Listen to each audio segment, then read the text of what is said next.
Presidential race shakeup. What's at stake as candidates go head-to-head in the biggest day yet, Super Tuesday, and why Donald Trump visited Ohio on a day when more than a dozen other states were voting. It's sad to see what has happened to the community, but we've tried to do our best. Well, thieves can smash his windows, but they cannot crush a local family's business. How the owner plans to fight back after this criminal act. Pouring money into the sewer, the benefits thousands of residents can expect when $1 billion project is complete. From the station that sees the possible, this is Channel 3 News, brought to you by the Calvetta Brothers Floor Show. It's time to fall in love again with your home. And now, Channel 3 News at 7.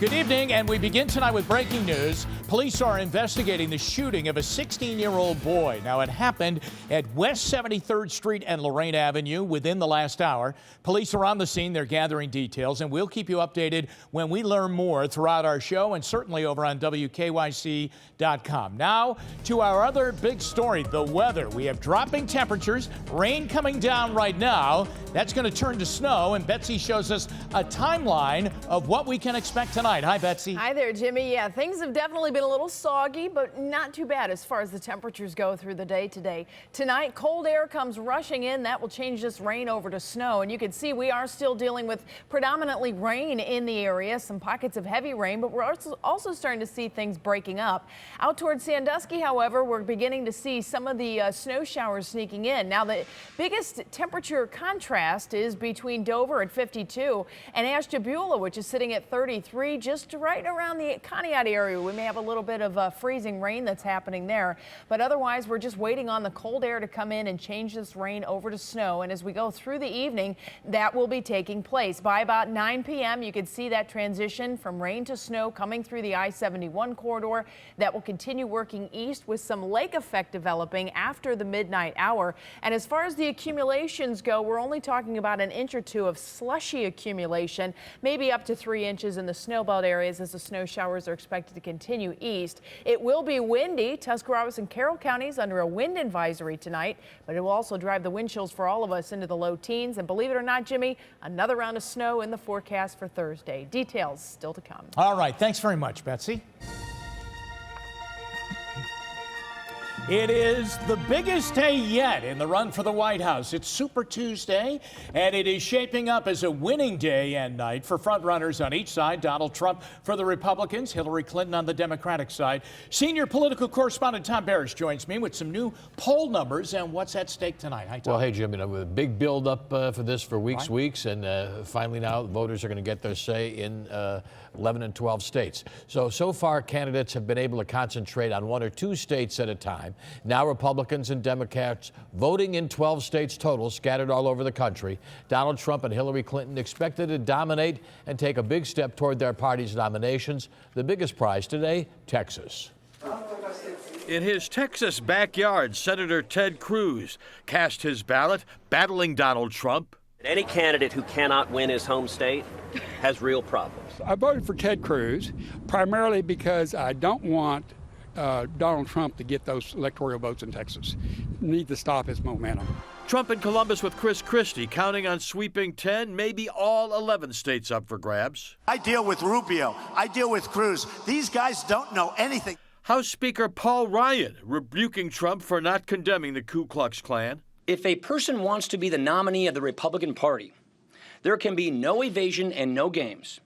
They must reject any group or cause that is built on bigotry. A new NBC News poll has Trump winning nationwide 40%, followed by Rubio, Cruz, John Kasich behind even Ben Carson. On the Democratic side, Hillary Clinton blasting Trump. I'm going to continue to speak out against bigotry wherever I see it or hear about it. Clinton expected to win every Super Tuesday state but one, Bernie Sanders' home state, Vermont. Sanders hoping for support in other liberal states. And if there's not, we're probably going to be struggling. That NBC poll has Clinton with a 10-point lead nationwide over Sanders. Cruz, Rubio, Sanders, even Kasich could get some delegates tonight, but they need to start winning states. And after today, candidates will zero in heavily on Ohio and Michigan. Michigan votes next Tuesday. Ohio's vote 2 weeks from today. Governor John Kasich vowing to stay in the race until then and predicting today won't be a good day for him, that Trump will sweep all 12 states. And the first returns in, Bernie Sanders projected to win his home state, Vermont, no surprise there. Hillary Clinton wins Georgia and Virginia. All right, let's go to Ohio. As you mentioned, the primary here is coming up 2 weeks from today. I would imagine the candidates are on their way to Ohio to visit with us and stump here in Ohio. It begins this weekend, right? They'll be parading through, especially the northern part of the state, and Senator Bernie Sanders will be in Cleveland again on Saturday at the Olivet Institutional Baptist Church. He'll be trying to make some inroads in the African-American community into Hillary Clinton's support. Okay, thanks very much, Tom. Now, back over to the Republican side. Current frontrunner Donald Trump is already focusing his energy on Ohio. The Republican candidate stopped to stump in John Kasich's own backyard at a rally in Columbus. And the visit came as something of a bit of a surprise, as our Andrew Horansky explains. Big crowds here in Columbus today, where Donald Trump held the first of 3 public rallies today right here in the heart of Kasich country. It may have been Super Tuesday, but Donald Trump wasn't in any of the Super Tuesday states, opting instead for the spots where there's still a fight ahead. In Columbus, supporters filled an airport hangar with a capacity to fit more than 5,000 people and included New Jersey Governor Chris Christie. By noon, it was full as Trump once again proposed big changes, such as building a wall with Mexico, repealing Obamacare, and doing away with Common Core. And he's confident. We won with the vets. We won with everybody. Every poll shows I can do practically anything, maybe even anything, and nobody's going to leave. My hot button is Mexico, because that's where all of our jobs are going. And Trump made it clear that they're going to pay one way or the other. He's not afraid to take a stand, and I feel like he'll help us big time. Make America great again, right? But the afternoon wasn't without protest. There were 2 interruptions from separate groups, both escorted out. And Trump's 2 other stops today were in Louisville and West Palm Beach. He left Ohio with the promise of coming back soon. In Columbus, I'm Andrew Horansky, Channel 3 News. The owner of a beloved East Cleveland pizza shop is not going to let one evil act close his family-owned business. Surveillance video will show you a van ramming into Angela Mia Pizza 3 times before someone went inside. The owner says the suspect tried to steal the ATM and a bill-paying machine but did not succeed. You'll later see the man run down the street, get into a red car, and drive away. Angela Mia's has been the Cipriani family business for 50 years. The owner tells us they're not going to go anywhere. But we've tried to do our best, and we've stayed the course and worked as hard as we can to stay open, and we will stay open. We won't let East Cleveland down. Police have not made any arrests in the case, and they do not have any suspects. A $1 billion sewer project is under budget, and it's on schedule. The Akron Waterways Renewed program aims to make local rivers and canals cleaner than they've been in 6 generations. Channel 3's Alyssa Raymond joins us live tonight to explain how it's affecting thousands of residents. Hi, Alyssa. Hi, Jimmy. People who live near the construction say it's noisy and they don't want to have to pay more for it, but it is what it is, and they do see the need. Prep work progresses for the largest part of this project, the Ohio Canal Interceptor Tunnel. It will be a little more than a mile, 27 feet in diameter, and will hold 25 million gallons of stormwater and sewage. Heavy equipment for the tunnel arrives next month, but the big dig isn't expected to begin until fall. City of Akron Service Director John Moore says the city will probably never, ever have another project of this size. We are going to have a water quality in the Cuyahoga River that we've never had in many, many, many years. It's obviously going to eliminate a large portion of our sewer overflows, so the quality of the river is going to be greatly enhanced. Moore says they completed 2 basins in the last 6 months, with 3 more to go, and this $1.14 billion project remains under budget, even with half of the money already spent. And the last sewer rate increase was about a year and a half ago. Moore says they're not thinking about another rate increase, but it all has to do with higher up negotiations with the EPA and the federal court. Reporting live from the Akron Canton Mobile Newsroom, Alyssa Raymond, Channel 3 News. Thanks very much, Alyssa. Now, a Cleveland police officer is setting a great example by doing it all. This is an amazing story. Officer Anna Mercado worked 8 hours yesterday. On her way home after working, she witnessed a robbery and chased down a suspect before other officers arrived. Then she took some young female leaders from the DARE classes she teaches to see a movie called Zootopia. It's about a female police officer determined to prove herself, very similarly to Mercado, who hopes her hard work teaches kids an important lesson. All this interaction and communication with the children and all the lessons that I teach them, I really hope they do look up to me, they see me as a role model, and they listen, because this is really important information that I'm sharing with them, just to become a good citizen and make good choices. Now, how about this? Mercado's busy day did not end with the movie then. She also helped her daughter with her homework. What a day. All right, when we come back on the news at 7, the role that race and religion play in this presidential race and how they could impact the results on this Super Tuesday and beyond. Plus, an automaker decides to make bikes, and it has a high-tech idea that could prevent people from falling off those bikes when we come back.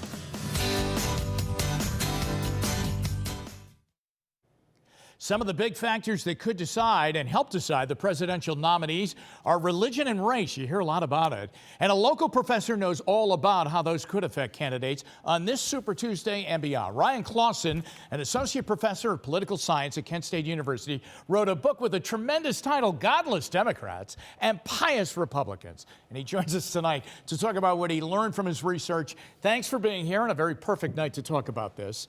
Okay, let me tell you this. Let's go over the evangelical vote. We hear so much about it.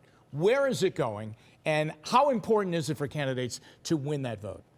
Well, it's especially interesting on Super Tuesday because there are a lot of evangelicals in the states that are up for grabs tonight. So in the earliest races, in Iowa, there were quite a few evangelicals, and so it was interesting to see what happened there. Of course, Cruz won. Right. In New Hampshire, very few evangelicals, very different race where Trump wins. A lot of evangelicals, though, in South Carolina.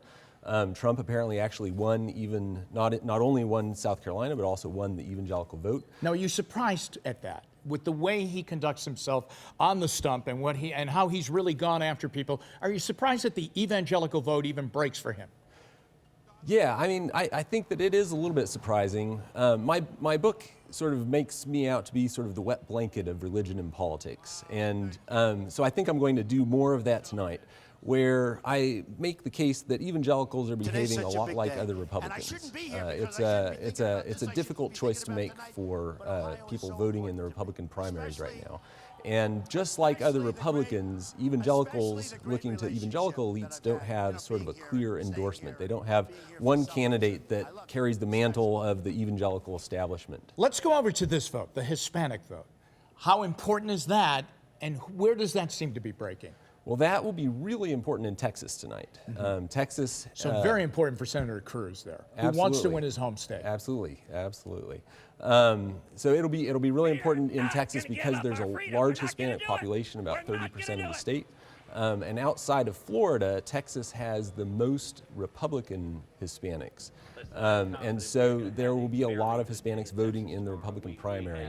And the polling numbers suggest that Trump's positions on immigration have not endeared him to the Hispanic community. And so one would think that will help Cruz or Rubio perhaps. So that forecasting, if he comes to power, that $12 billion wall in Mexico is troubling voters on the Hispanic side. Yeah, in the wake of the 2012 election and the 2008 election, a lot of commentary said that the Hispanic vote was the key to determining who was going to win presidential elections. And so it would seem that if that's the calculus that voters are making, we have a lot to learn tonight about how Latinos will react to a Trump presidency. And that the Hispanic vote might not be gettable for Republicans, even at fairly low rates, if Trump is the eventual nominee. Okay, so he sets it up very well. Thank you very much as we take a look at the evangelical vote, the Hispanic vote, and how it goes tonight and forecasting how it goes the rest of the way. Thank you, Professor. Thank you for having me. Nice to have you. When we come back, still to come, newborn communication. The reason one hospital is spending thousands of dollars to put babies on camera. Plus the timeline for when snow could fall across Northeast Ohio. Betsy's in with the forecast next.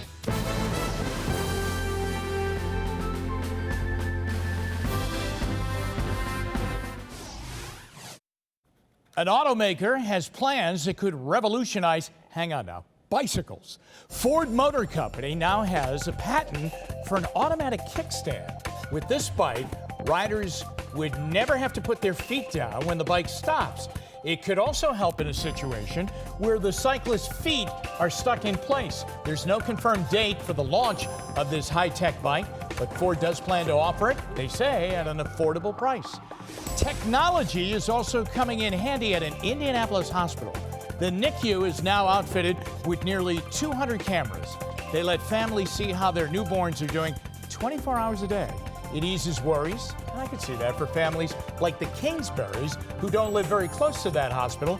In the first 2 months since the hospital started using the webcams, it's already tracked 65,000 logins from around the world. Each camera costs about $2,000. Good idea. Little miracles. Yeah, absolutely. Okay, here we go. Big night, huh? Yeah, they got. And we're not talking about Super Tuesday. Yeah, I know. It is kind of super, but not the super that we want it to be. Soupy Tuesday. Yeah, exactly. We have the rain that's been coming down through the day today. Temperatures still well above freezing, but look at where we're going. We will go well below freezing tonight, so that means all the wet roads that we have right now, especially bridges and overpasses, and then also don't forget your porches, steps, and decks outside. As these temperatures cool off, we could have some icy areas around. Now, we will get accumulation of about 1 to 2 inches or so once the cold air gets here and we really start to see the snow happening. But right now, it is still rain across northern Ohio, starting to become a little more scattered. Some dry air is punching in here, but the temperatures are still above freezing. Look at Elyria, though. It has fallen back to 38 degrees there in Lorain County, still mid-40s Cuyahoga County Airport, and it's 50s in Dover. But we're starting to see that transition showing up on the radar. Possibility of a little bit of freezing rain. We're not talking about massive amounts of freezing rain in northern Ohio tonight, so don't worry about that. But we could get a little glazing. You know how that kind of puts that little icy coating on some elevated surfaces, and that's out around the Sandusky area. Cedar Point sits right about there. So as far as the bigger picture goes, where this all fits in, we have dry air that is moving in just as this transition will be taking place. So that will probably help us out somewhat. But seeing the snow showers in western Michigan, and this is lake effect that we're seeing off of Lake Michigan, and that's kind of a harbinger of how things are going to go later tonight.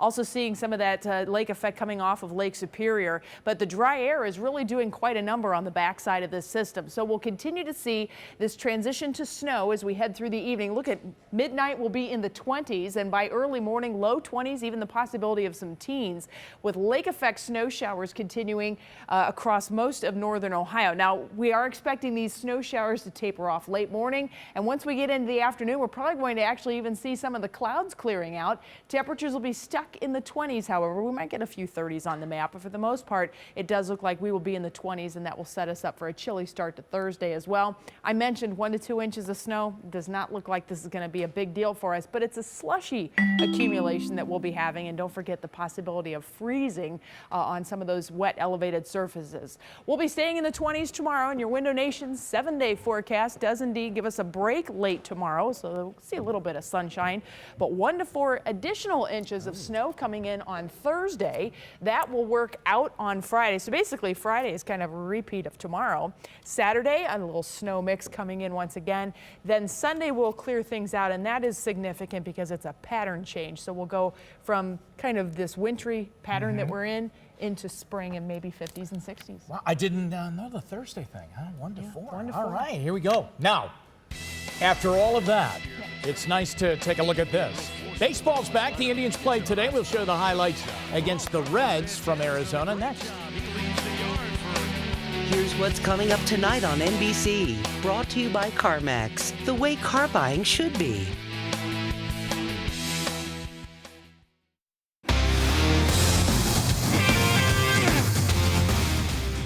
We begin with a hearty congratulations to the great football coach at St. Ignatius High School, Chuck Kyle. He's been inducted into the National Federation of State High School Associations Hall of Fame.